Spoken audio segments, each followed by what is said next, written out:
प्यार से कहना धन गाजी। जब भी एक भाव मन में रखे कि कैसे सत्संग निराकार एक ये जो कड़ी है कि मन में निराकार का वास रखना है और सत्संग आने का भी भाव वही कि निराकार से और गहराई से ब्रह्म ज्ञान को समझना। क्योंकि अक्सर ऐसा भी हो जाता है कि ये ब्रह्म ज्ञान तो प्राप्त कर लिया, उस समय बैठ गए, ये ब्रह्म ज्ञान की दात मिल रही है, पर शायद ध्यान कहीं और रहा और फिर वो जब लगभग वो एक आधा घंटा जो लगा वहाँ और बाहर आए ज्ञान कक्ष से, तो फिर बात तो हो गई कि ब्रह्म ज्ञान प्राप्त है, पर वो समझ पकड़ में नहीं आई। क्योंकि या तो ध्यान से श्रवण नहीं किया या फिर कोई बात अगर समझ ना आने पे प्रश्न रूप नहीं किया गया या फिर और किसी बात को उस समय सोचकर कि बोला क्या जा रहा है उस पे ध्यान नहीं दिया। और फिर एक बात ये हो गई कि हमने ब्रह्म ज्ञान को प्राप्त कर लिया है और फिर जीवन में आगे क्या होता है, तब जब अपने बेसिक कॉन्सेप्ट ही नहीं क्लियर तो आगे तो फिर एक कन्फ्यूजन ही है। वो फिर ज़िंदगी वैसी ही है जो चाहे किसी ने ब्रह्म ज्ञान ना लिया हो तो भी जो वो जीवन जीते हैं वैसे ही हर फिर ऐसे भी जब ज्ञान लेकर उसको समझकर उसको हृदय में न बसाएं तो भी जीवन वैसे ही ये अंधकार में ही होता है। तो बात वही कि ब्रह्म ज्ञान भी जब ले रहे हों तो कैसे वो उसकी समझ को पकड़ना है, एक मन में क्लैरिटी से ये ज्ञान बसे, उस ओर ही ये ध्यान हो। आगे अक्सर ये भी देखा गया है संसार में कि कोई अगर व्यक्ति जब मिशन से परिचित नहीं होते और वो एक आकर किसी व्यक्ति को देखे जो यहाँ संगत में बहुत महापुरुष अगर दुनियावी रूप में सक्सेसफुल होते हैं, एक माया रूप उनके प्रति निरंकार ने अगर ये धन दौलत अधिक दी होती है तो अक्सर कुछ इस तरह का भी प्रभाव ले लेते हैं कि इन्होंने अगर ब्रह्म ज्ञान लिया है तो ही इनके पास धन दौलत है, तो ही ये इनका परिवार कोई ज़्यादा बीमार नहीं पड़ता। और ऐसे मन से फिर वो सत्संग की ओर आते हैं कि यदि हम भी ले लेंगे और वो प्राप्त हो जाए तो हमें भी धन दौलत मिलेगी, हमें भी एक बीमारी रहित शरीर मिलेगा। तो जब ऐसे भी आके एक ब्रह्म ज्ञान रूप में जुड़ते हैं तो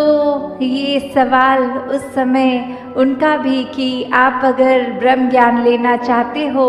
तो उसके पीछे कोई वेस्टेड इंटरेस्ट नहीं, कोई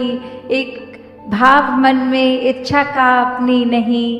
ब्रह्म ज्ञान लेने के लिए मन तभी जब वो एक जिज्ञासु मन हो, जब बात इस शरीर की हो ही ना, जब बात सिर्फ इस शरीर के अंदर बसी आत्मा और अंग संग हर जगह बसे इस परमात्मा की हो, कि जब इस आत्मा की तड़प की अपने असली रूप इस निराकार में मिलना है, इसका पता करना है, तो वो भाव एक ब्रह्म ज्ञान के प्रति एक रुझाव होना एक हुए इसके ही एहसास में अगर रहा जाए तो ये परमात्मा हमारे जीवन में और गहराई से उतरता है। कैसे फिर जहाँ बात अभी जिक्र भी अहंकार का हुआ कि कैसे फिर मन हमारा अक्सर इतना ज़्यादा किसी ने थोड़ी तारीफ क्या कर दी वो ही बात में इतना अपने आप को श्रेष्ठ मानते हुए एक ऐसी विचारधारा के अंतर्गत रोज जीना उठना खाना बैठना शुरू कि अब हमसे श्रेष्ठ तो कोई नहीं। हर एक जीवन में हमने सोसाइटी में कुछ मान सम्मान पा भी लिया तो वो मान सम्मान एक किसी तरह की अपनी ही अहंकार का कारण बने नहीं। जहाँ जिस रूप में भी हम जीवन में प्लेस्ड हैं वो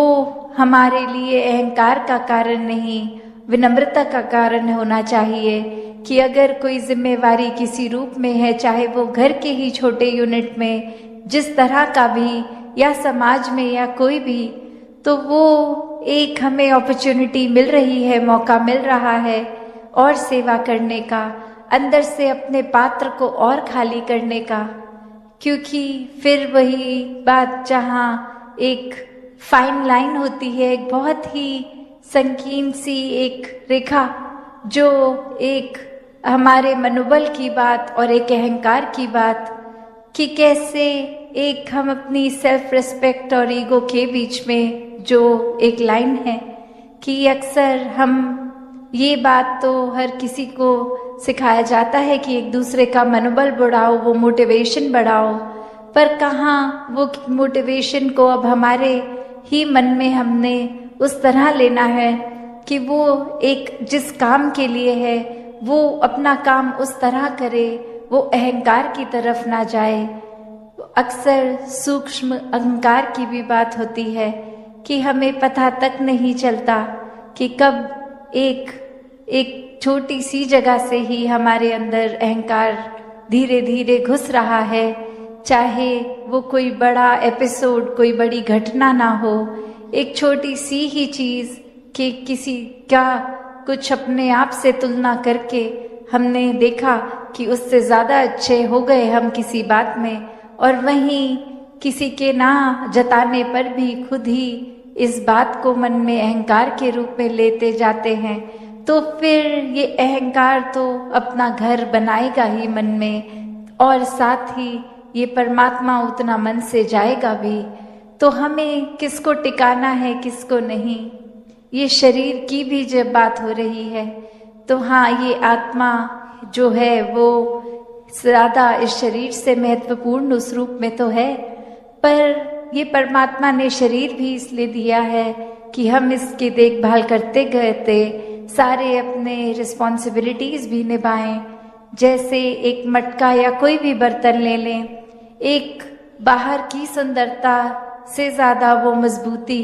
इम्पॉर्टेंट होती है कि अंदर उस पात्र में क्या है, वो पानी है या जो भी है, क्या टिकेगा। एक थोड़ा सा भी सुराख हो जाए तो वो पानी तो पात्र में टिकेगा नहीं, बह जाएगा। तो उसी तरह ये तन मन धन के साधन ये निराकार ने तो दिए हैं हमें, पर अब हमें इन साधनों को क्या करना है, सदुपयोग तो करना ही है, पर एक वो जो बात कि कैसे उसका सही इस्तेमाल करते हुए उसकी यूटिलिटी उस तरह से निकाली जाए। तो जहाँ ये शरीर भी दिया है जिसमें एक इतनी कैपेसिटी, एक कैपेबिलिटी है, उसको पूरी तरह तो जीना है, एक संत मति के अनुसार पर जीना है। तो दासी और समय ना लेके इन्हीं शब्दों से अरदास निराकार से सभी के लिए कि दातार कृपा करे। जो बातें अक्सर हमें सुनने में इतनी बार सुन लेते हैं तो लगता है कहीं उनकी इम्पोर्टेंस खत्म हो रही है, चाहे वो सेवा, सुमिरन और सत्संग ये 3 शब्द, पर ये सिर्फ शब्द नहीं है, वो सेवा का भाव अंदर से, वो सुमिरन रूप एक लगाव, एक एहसास, एक कम्युनिकेशन इस निराकार से। एक सत्संग में भी सिर्फ आके बैठ के जाने वाली बात नहीं, हर एक के जीवन से अपने जीवन को और